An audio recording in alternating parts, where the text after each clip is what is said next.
Olá, amigos, mais uma vez aqui estamos nós com o seu O Mestre Falou.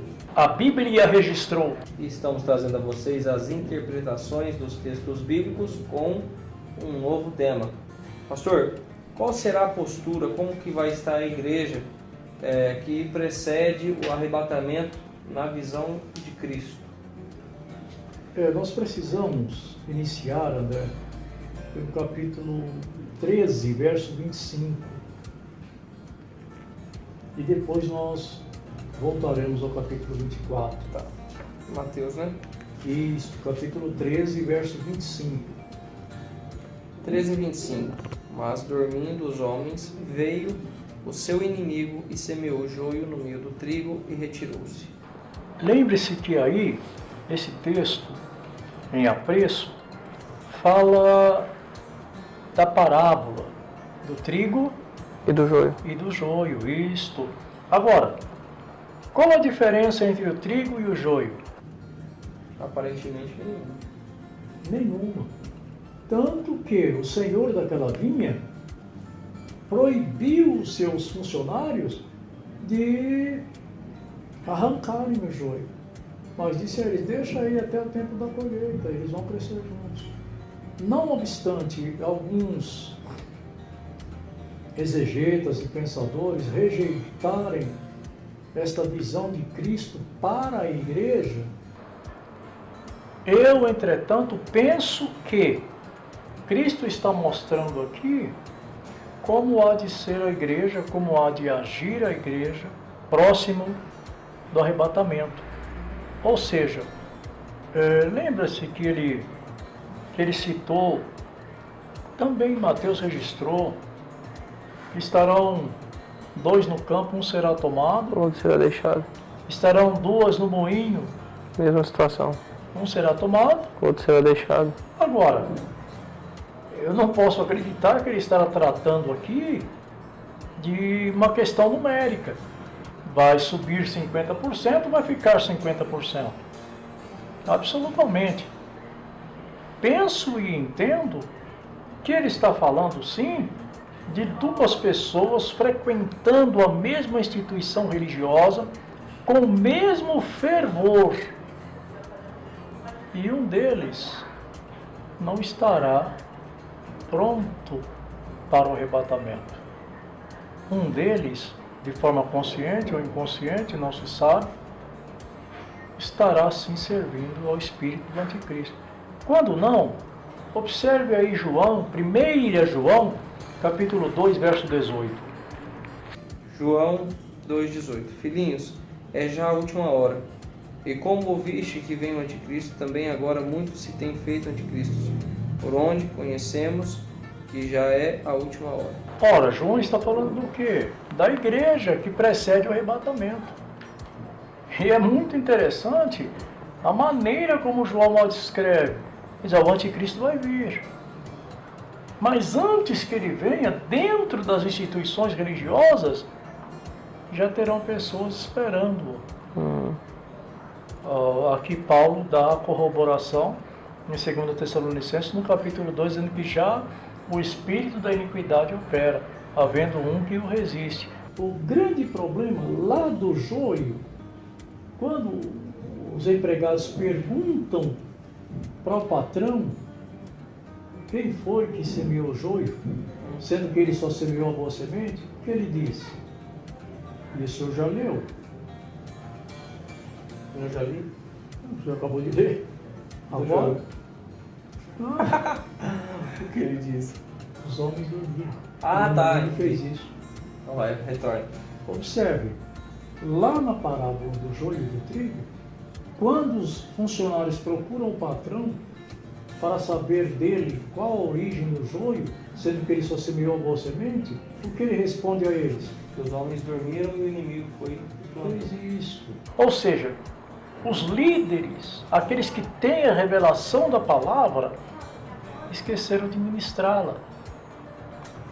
E o que acontece? Semeou, o inimigo semeou A semente. No meio da igreja. dentro dela, não fora. Então havia uma preocupação muito grande em trazer as pessoas mas não há uma preocupação em educá-las, prepará-las para que se torne uma resistência contra o espírito do anticristo. Uma segunda coisa, André, que devemos perceber é que os que estão dentro das instituições religiosas e que esperam o arrebatamento, esperando a manifestação do anticristo, eles não são endemoniados. Absolutamente. São cristãos normais que profetizam, falam em línguas, são batizados no Espírito. Tanto é que não dá para diferenciar um do outro. Isso. A questão é que nós trabalhamos muito tempo expulsando o espírito do anticristo das pessoas. Mas não é um demônio. É uma forma de vida. Do latim modus vivendus, né? Maneira de viver. Então é quando o cristão escolhe uma forma de viver. E aí sim, olha o que Cristo diz no capítulo 24, versos 10 a 12 de Mateus.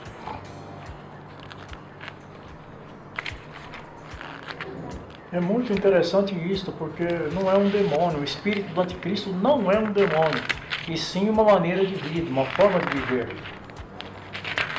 Mateus 24, 10 a 12. 10 a 12. Nesse tempo muitos serão escandalizados, e trair-se-ão uns aos outros, e uns aos outros se aborrecerão.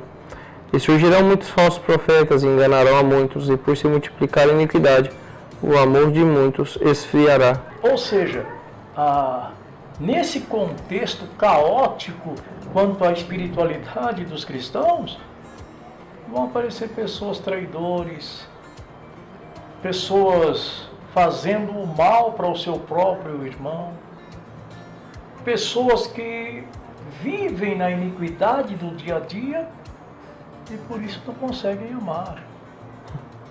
Por isso não conseguem amar. E na realidade, quando nós olhamos 1 Coríntios capítulo 13, versículo 13, diz, olha, agora persistem a fé, a esperança E o amor. e o amor. Mas o maior dentre eles, É o amor. porque só ele prevalece.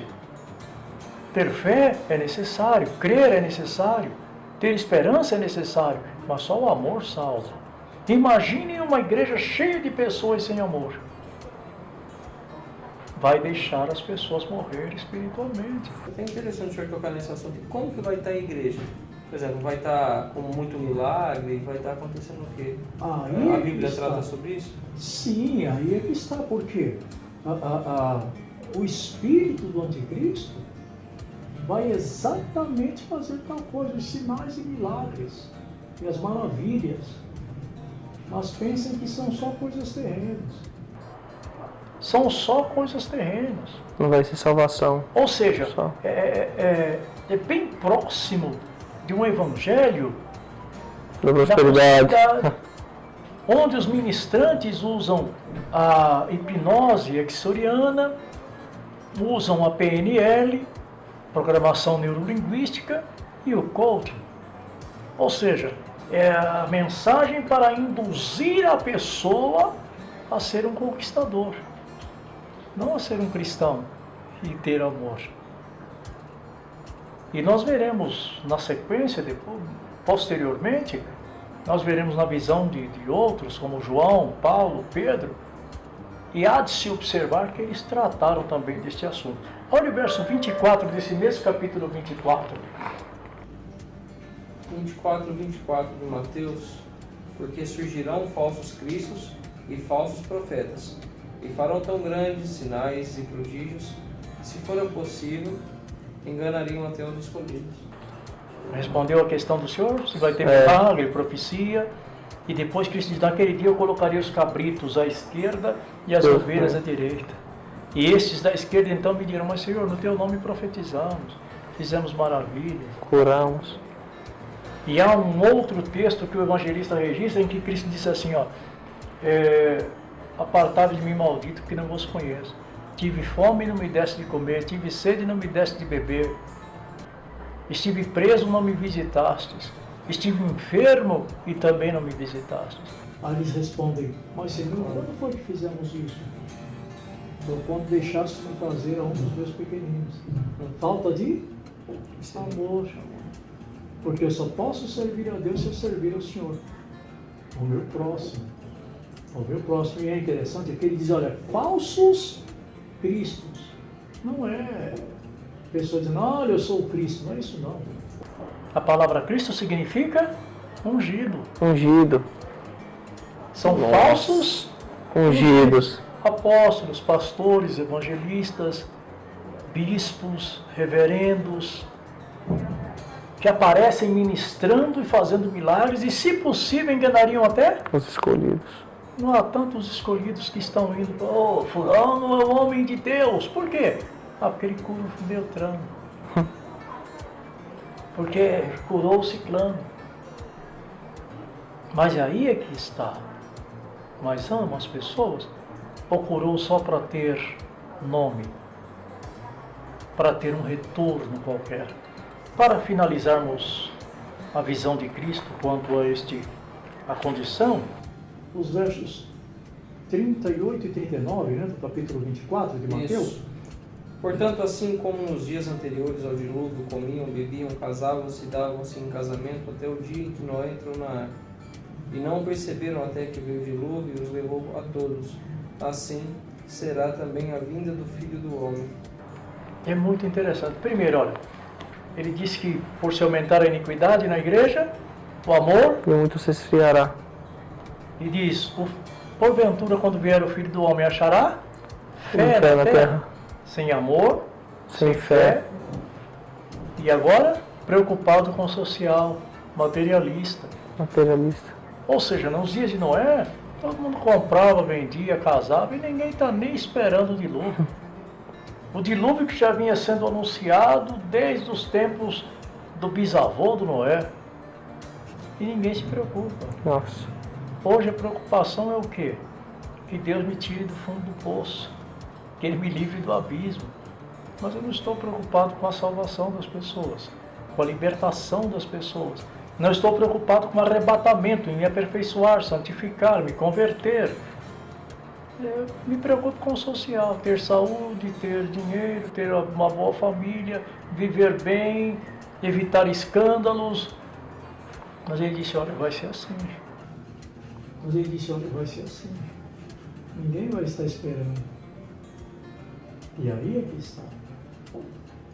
Correto? Então, sem amor, sem fé e preocupado só com o material. Materialistas. Então Jesus deve vir amanhã. Do jeito que está indo.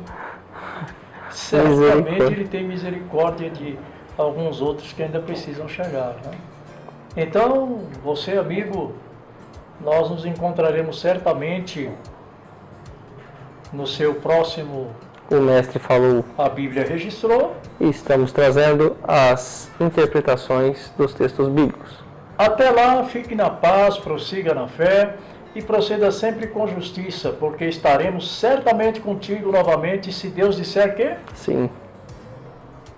Até mais.